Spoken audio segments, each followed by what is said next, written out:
자, 우리 오늘 느헤미야서 12장 27절부터 30절까지 한번 보시겠습니다. 이거를 오늘 사도신경을 제가 안 했어요.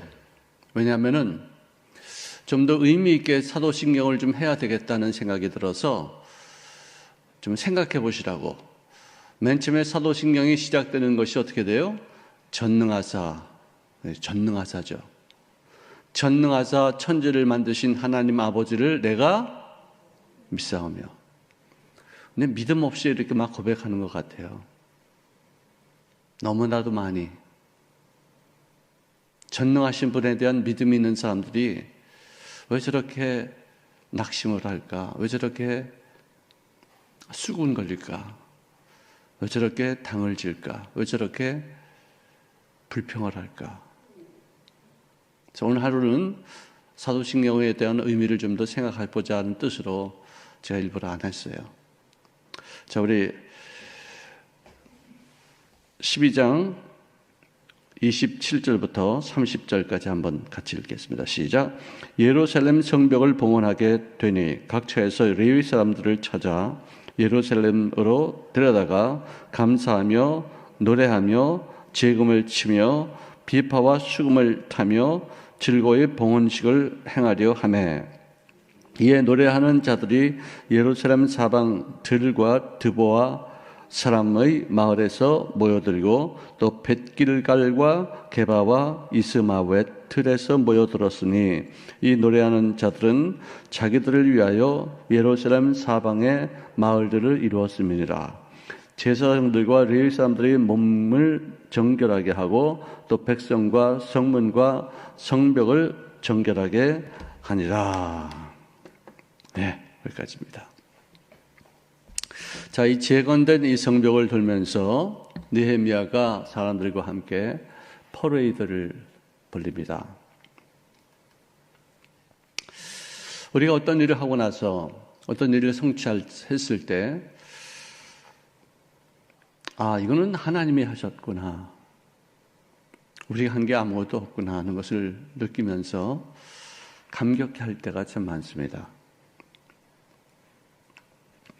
성령의 음성을 들을 때마다 또 그분이 그 모든 일들을 행하신 것을 볼 때마다 하나님이 하셨구나. 고백이 저절로 나올 때가 참 많아요. 그런데 가끔 이 마귀는 우리한테 신방 와서 하는 말이 아니야, 네가 했어. 네가 얼마나 교회를 위해서 헌신을 많이 했니? 네가 얼마나 많이 섬겼니? 하면서 내가 한 업적에 대해서 자꾸만 생각하게 만들어. 자, 네가 이렇게 많이 애쓰고 힘쓰고 고생을 했는데 그래, 네가 받는 대접이 이것밖에 안 돼? 하면서 섭섭함을 일으키게 하고 내가 지금 인정받지 못한다는 것에 대해서 자괴감을 느끼게 만들어요. 그래, 맞아. 내가 얼마나 수고를 많이 했는데 나를 이렇게 홀대할 수가 있을까? 라고 생각한다면은 그것은 마귀의 소리에 넘어간 사람들의 반응으로 여길 수 있어야 돼요. 그 분별하지. 그러니까 이제 제가 생각하는 것은 하나님의 어떤 존재가 위에 있다는 것, 그분이 나를 보고 있다는 것. 그래서 나를 객관화시키는 것이지 내가 중심이 되어서 세상을 보게 되면은 자기를 볼 수가 없게 돼요. 객관화시키는 거 참 중요한 태도라고 생각해요. 나도 한 무리 중에 한 사람이에요. 우주의 중심이 나에게 있는 것이 아니에요. 코페르니쿠스가 사형당한 이유가 뭐냐? 지구는 우주의 중심이 아니다 하는 말 때문에 사형당했어요. 그것도 기독교인들에 의해서. 왜 하나님이 우리를 이 지구를 중심으로 이 우주를 만드셨는데 무슨 소리 하는 거냐? 그래서 신성 모독으로 죽임을 당한 거예요. 지구는 태양을 중심으로 돌고 있고 태양도 이 은하계에서 어느 곳을 향해서 나가고 있어요. 거기가 중심이 아니에요.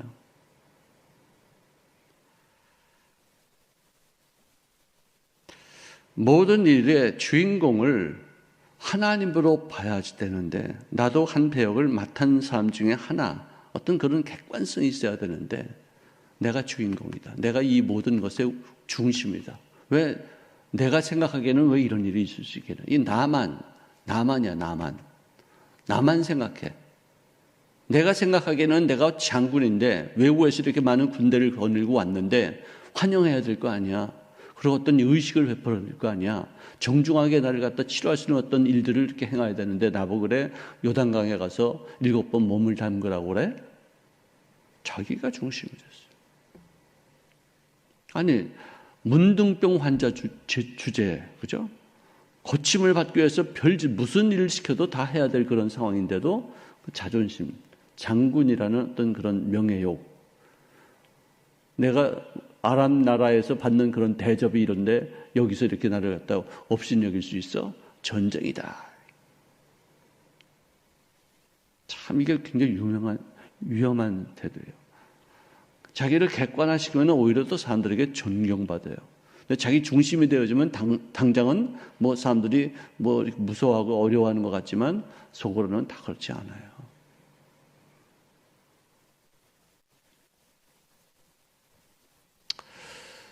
여러분들 이솝우화에 나오는 얘기 있잖아요. 학이 이렇게 날아가는 걸 보고서 개구리가 야, 참 나도 날개가 있으면 저렇게 날 텐데 내가 이렇게 날 수 있는 방법이 없을까? 나도 좀 날고 싶다. 그래서 학이 어떻게 하는 것인가를 잘 연구하는 거예요. 그래서 나중에 이제 학을 만났을 때 학아, 내가 가만히 연구해 보니까 나도 날 수 있는 방법이 있을 것 같아. 너 나는 걸 보니까 그 자리에서 이렇게 탁 날르지 않고 막 공중공중 뛰어가다 이렇게 나르는 것 같아. 그러니까 내가 네 이 허벅지 중에서 이 끝에가 아니라 이 허벅지 다 움직임이 좋은 곳에 내가 이렇게 꽉 물고 있을 테니까 일단 날면은 그 다음에 내가 네 다리를 이렇게 내려와 가지고 거기를 물고서 천지를 내가 이렇게 바라볼 수 있으면 될 것 같아. 그렇게 하면 날면서 내가 이 지구를 내가 볼 수 있을 것 같아. 좀 기가 막힌 아이디어예요. 연구를 많이 했어요. 공부를 많이 했어요. 어떻게 하면 날 수 있을까? 어떻게 하면 또 날면서 그냥 이 세상을 이렇게 볼 수 없을까? 다 연구를 했어요. 그러니까 학이 가만히 있어 보니까 참 너 정말 연구 많이 했구나. 그러면 일단 여기 내 이 다리 여기 달아라. 여기 물어라. 여기 물고 있었어요. 그러니까 학이 막 공룡들 뛰다가 하고서 탁 하고서 이렇게 날랐어요. 쫙 올라갔는데 야, 이제 공룡이 떴다. 그러니까 네가 이제 내 다리 이쪽으로 나와서 좀 세상을 좀 봐라. 그러니까 이거 뭐라 하지? 물고서 이렇게 보니까 어휴 진짜 세상이 너무너무 아름다운 거예요. 평생 처음 보는 우물안에 이 개구리가. 그러니까 밑에 있는 개구리 친구들이 야, 저 용준이 저 연사와 저 개구리 날아간다. 야, 와, 야, 저거 어떻게 이렇게 날아가지? 야, 정말 기가 막히다. 저거 누가 이렇게 아이디어를 낸 거야? 그래서 막 부러워하고 칭찬하고 진짜 어떻게 이런 정말 아이디어를 낸 놈이 누구냐? 어떤 개구리가 이렇게 냈냐? 했더니 이 개구리가 날아가다가 야, 이 자식들아 내가 그랬어. 내가 이 아이디어 낸 거야. 그래서 내가 하고 사는 순간에 입이 딱 열려가지고 가셨다는 거 아니에요. 가셨다. 내가 하는 순간에 가는 거예요. 가만히 있으면 될 텐데 자랑하고 남들에게 내세우고 알려주고 싶고 인정받고 싶고 인정 중독에 걸렸어요. 여러분은 무슨 일을 할 때 옳은소리하는 것을 왼소리 모르게 하라. 선행할 때도 그렇고 기도할 때도 그렇고 금식할 때도 그렇고 티내지 말고 해라. 어쩔 수 없이 우리가 티낼 수 있어도 그래도 공개하지 말라. 남들이 금식하시는가 보다 하면 듣지. 나 금식해. 나 사흘 됐어. 이런 말 하지 말라.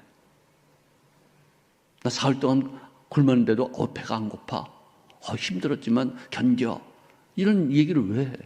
다 끝나고 나서 좀 이렇게 어떤 참고하는 뜻으로 이렇게 얘기할 수도 있을지 몰라도 다 인정받고 싶은 거예요. 자랑하고 싶은 거예요. 예수 믿는 사람들은 우리가 인정받고 싶은 그런 유혹에서 벗어날 수 있는 이유가 있잖아요. 하나님이 하셨다. 하나님이 힘주셨다. 하나님께서 어떤 뜻이 있어서 행하셨다. 다 이렇게 구분을 돌릴 수 있는 어떤 그런 여지가 있잖아. 예수 안 믿는 사람들은 그 의식이 없으니까 자기가 한 것으로 여기지. 근데 예수 믿는 사람들도 자기가 남들에게 인정받아야 되고 높임받아야 되고 칭찬들어야 되고 누가 딱 흉보고 욕하면은 그냥 뭐 세상을 뭐 뒤집어 놓는 듯이 이렇게 뭐 난리를 치고.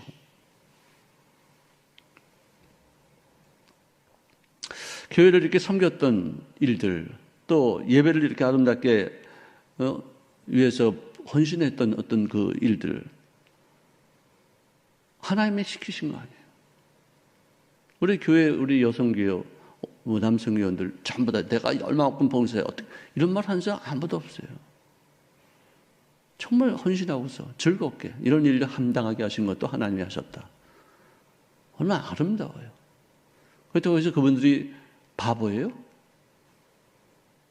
하나님께 드리는 것이 얼마나 아름답고 얼마나 행복한 것인가를 아시니까 그런 헌신도 하시는 거 아니겠어요?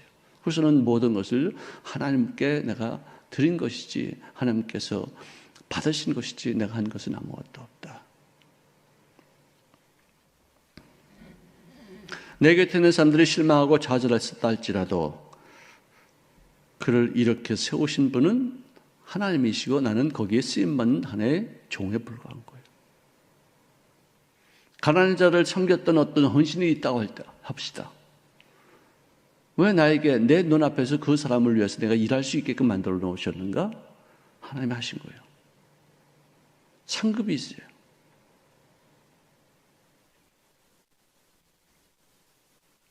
낙심해서 주저앉았을 때 그들을 말씀으로 또 기도로 이렇게 세웠던 그 한 사람의 헌신, 그 돌봄 아름답죠. 하나님 하신 거예요.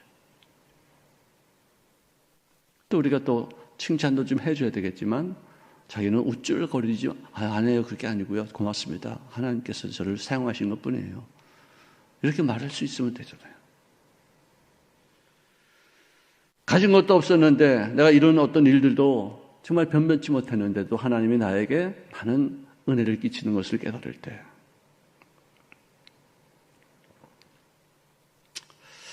일터에서 행복했던 일들도 많이 생각이 나고 우리 가정을 믿음으로 세웠던 일들 내가 쓰러지고 넘어지고 도무지 일어날 수 없을 때 그때에도 하나님께서 내 손을 붙잡아 주셔서 이끌어 주셨다는 사실 나는 무능한 존재요. 나는 쓰러질 수밖에 없는 사람인데 하나님이 나를 붙잡아 주셨다.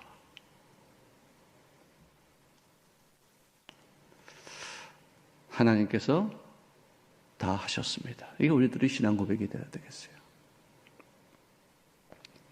여러분들 저는요 코로나 이 위기에 교회가 이렇게 침체되어지고 모두가 더 예배도 참석하지 못하는 어떤 그런 상황 속에서 뭔가 좀 분위기 쇄신을 좀 해야 되겠다 싶어서 마스크와 수박을 좀 이렇게 했어요.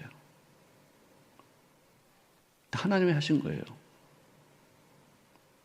제 마음은 우리 지회장들도 마음이 그래요. 장로님들도 마음이 그래요. 우리 교회를 다시 한번 일으켜보자. 그 뜻으로 했어요. 근데 어떤 분은 또 우리 권사들은 뭐야? 권사들은 말이지. 아니 교회가 다시 한번 활성화되어지고 다시 한번 이렇게 낙심했던 우리 지역장들이 최전선에서 일하는 분들 아니에요. 그분들에게 용기를 주고 또 다시 분발을 하게 만들어서 교회가 또 이렇게 정비가 되면은 그때 가서 권사님들한테 그것보다 더 좋은 게 갈지 또 누가 알아? 지금 당장 이 시급한 게 교회 분위기 좀 쇄신하겠다는 어떤 그런 뜻으로 이렇게 했으면은 이해해 주셔야죠. 그런 걸 우리가 용납하지 못하면 어떻게 해요? 우리 권사들이 여태까지 희생을 얼마나 많이 했는데 권사들을 무시하는 안 그래요. 그렇지 않아. 권사님들이 우리 교회 정말 소중한 분들이에요.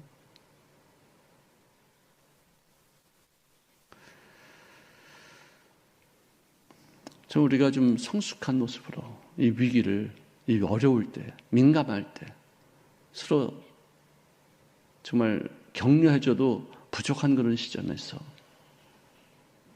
조금만 이 고비를 좀 넘기고 나면 더 좋은 일이 있을 때는 그걸 견디지 못해서 이렇게 많은 이상한 얘기가 들리니까 낙담이 되는 거예요. 우리 교회가 이거밖에 안 나는가? 물론 뭐 다 그렇다는 건 아니겠죠. 어떤 권사님들은 우리도 우리 젊은 우리 지역들을 살려야 될 거 아니냐. 또 어떤 지역장님들은 또 권사님들한테 또 같이 대접하면서 같이 이렇게 또 나눠드리기도 하시고 그래서 아름답게 서로 이렇게 좀 서로 이해하고, 또 누가 무슨 말을 하면, 야, 가만히 있어. 좀 그런 얘기 하지 마. 좀 어려울 때 정말 우리 교회를 좀 일으키기 위해서 이렇게 좀 하죠. 이런 말 하시는 분도 있을 거 아니에요. 참 이런 때 정말 민감하고 어려울 때예요. 다들 힘들 때예요. 그럴 때 어떤 일이 있으면은 그걸 해석을 해야죠. 어떤 일일까? 무슨 이유일까? 우리는 말이지 뭔데? 왜 우리를 이렇게 홀대하는 거야? 그게 아니잖아요.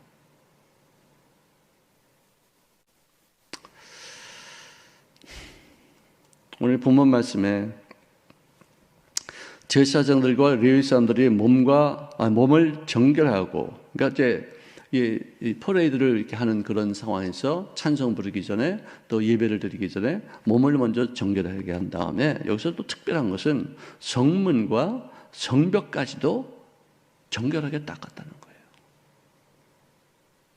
참 중요한 얘기지만 더 중요한 것은 뭐냐? 성전 청결 예식에 앞서서 청결하게 만든 몸과, 그리고 중요한 것은 더 뭐냐? 마음이에요. 마음. 우리가 이 위기 속에서 우리 마음을 좀 성숙하게 만들어야 될 것이고, 우리가 왜 이런 어려움을 당하지만 되는 것인가, 왜 하나님이 이 교회에 이런 여러 가지 고통을 주었는 것인가를 깨달아야지, 이런 모습을 우리가 이 고난을 견뎌나가는 어떤 흔적을 남기는 거 아니겠어요? 이 고난 중에도 또 불평하고 또 원망하고 또 탄식하고 우리는 뭐냐 이렇게 되면 되겠느냐 이거죠. 교회를 좀 살리겠다는 어떤 뜻이 아니겠어요?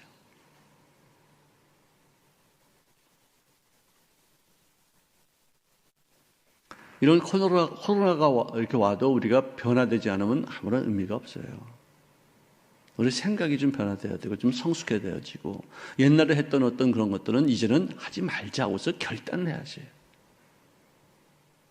광야에서 원망하고 불평하다가 다들 가나안 땅에 못 들어갔잖아요. 그런 거 우리가 보면서 또 그 짓을 우리가 하면 어떻게 하겠어요? 어떤 문제가 있으면 서로 얘기하고 서로 고쳐나가고 서로 의견을 취합하고, 또 어떤 사람이 어떤 그 좋은 안이 있으면 또 그걸 또 따라가고, 또 내가 어떤 얘기를 어떤 행동을 했다 할지라도 그걸 좀 더 조정할 수도 있고, 이러면서 서로 힘을 연합하고 이걸 위기를 탈출해야 되겠다. 서로 이럴 때 서로 간에 더 소중히 여겨야 되겠다. 그게 아니라 서로 막 비난하고 서로 욕하고 그러면 그게 무슨 의미가 있겠어요?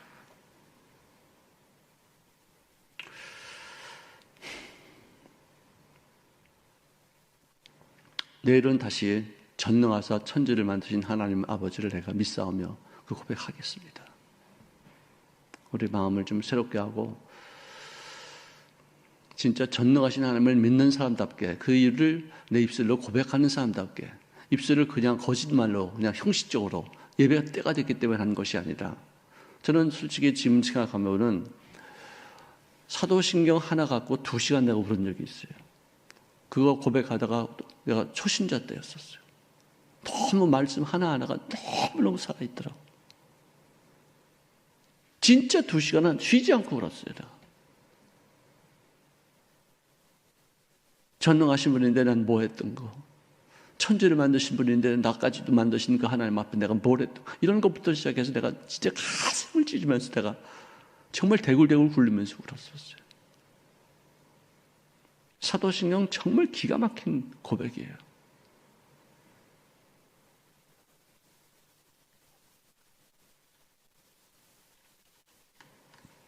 우리 좀 더 성숙하게, 또 형식과 의식을 떠나서 나 좋으라고 이 신앙생활하는 게 아니라 하나님께 영광이 되게 하기 위해서 우리가 신앙생활하는 거 아니겠어요? 좀 더 좀 변화되는 어떤 모습을 갖췄으면 좋겠습니다.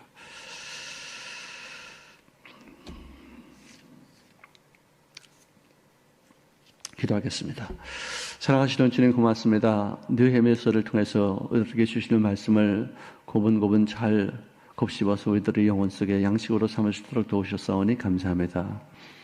아버지, 그들이 얼마나 피곤하고 얼마나 힘들었고 얼마나 그 와중에도 성벽을 건축하고 나서 성문을 다시 재건하고 나서 감격했든지, 자기들의 몸만 씻은 것이 아니라 성벽과 성전조차도 정결하게 했던 그 놀라운 일들을 바라봅니다.